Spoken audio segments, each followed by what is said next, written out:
வணக்கம். நான் இன்றைக்கு உங்களுக்கு முருங்கைக்காய் பால் கறி செய்து காட்ட போகிறேன். இப்போ சட்டி ரெடியாக இருக்குது. முருங்கைக்காய் எல்லாம் எடுத்து வைப்போம். அப்படியே வடிவா அடிக்கினபடியே வைப்போம்.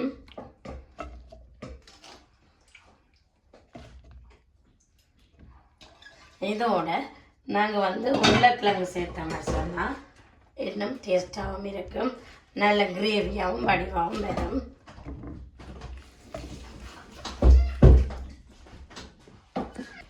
இப்போ வெங்காயம்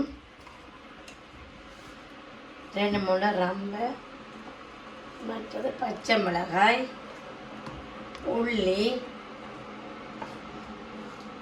கருவேப்பிலை, மற்றது தக்காளி பழம் போட்டு நீங்கள் செய்தீங்கன்னு சொன்னால் நல்ல டேஸ்டாக இருக்கும். இதோட நான் கொஞ்சமாக தேங்காய் சேர்க்கிறேன்.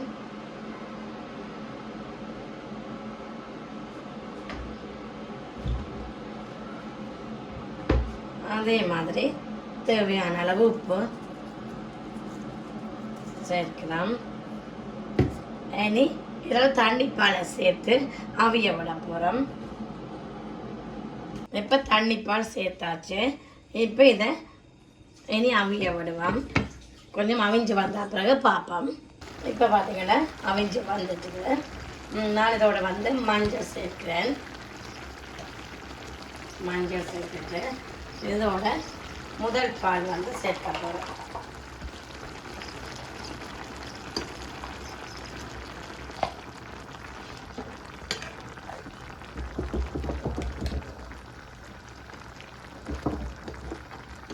மெல்லவா அப்படி செய்கிறோம்ல இந்த முருங்கைக்காயெல்லாம் நல்ல நீட்டாக இருக்கும், கரைஞ்சி வராமல் நல்ல இதாக இருக்கும்.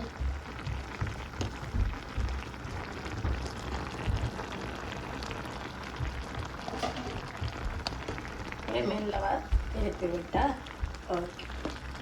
இரண்டாம் நாங்கள் தக்காளி பழமும் போட்டு எண்ணெயும் அப்படி சேர்த்து செய்யக்க நல்ல கிரேவியும் நல்லதாக இருக்கும், அதே நேரம் நல்ல டேஸ்ட்டாக இருக்கும். இனி நாங்கள் நெருப்பை கொஞ்சம் மெல்லிய நெருப்பில் வைக்கணும். என்னென்னு சொன்னால் அந்த பால் திரைஞ்சி வந்தால் ஒரு மாதிரி இருக்கும், என்ன திரைஞ்ச மாதிரி தெரிஞ்சிச்சேன்டா இதாக இருக்கும். என்ன தேங்காய் பால் தானே, அப்போ திரையாமல் நல்ல வடிவாக வேறு வேணும். அதுக்கு பிறகு நாங்கள் தேவையான அளவு தேசிப்புளியும் சேர்த்து உப்பும் செக் பண்ணி பார்த்துட்டோம்னு சொன்னால் ஓகே. இப்போ நல்லா கொதிச்சிட்டுது. நான் இதோட இப்போ தேசிப்புளி சேர்க்க போகிறேன். இப்போ நல்லா கொதிச்சு வந்துட்டு முதல் பால், அதோட கொஞ்சம் கருவேப்பிலை திருப்பி நான் ஃபைனலாக சேர்க்கிறேன்.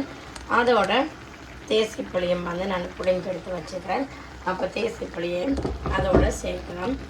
சேர்த்துட்டு இப்போ நீங்கள் ஒருக்கா திருப்பி ஒருக்கா உப்பு புளியெல்லாம் செக் பண்ணி பார்த்தீங்கன்னு சொன்னால் ஓகே. இப்போ பார்த்தீங்கன்னா தெரியும் நல்ல வடிவான வடிவாக வந்துருக்கு. பார்த்தீங்கன்னா மெல்லிய நெருப்பில் விட்டுட்டு ஒரு 2 மினிட்ஸால் இறக்கினா சரி. இப்படி நீங்களும் செய்து பாருங்க. நான் அடுத்த வீடியோவில் சந்திக்கிறேன். தேங்க்யூ, பாய்.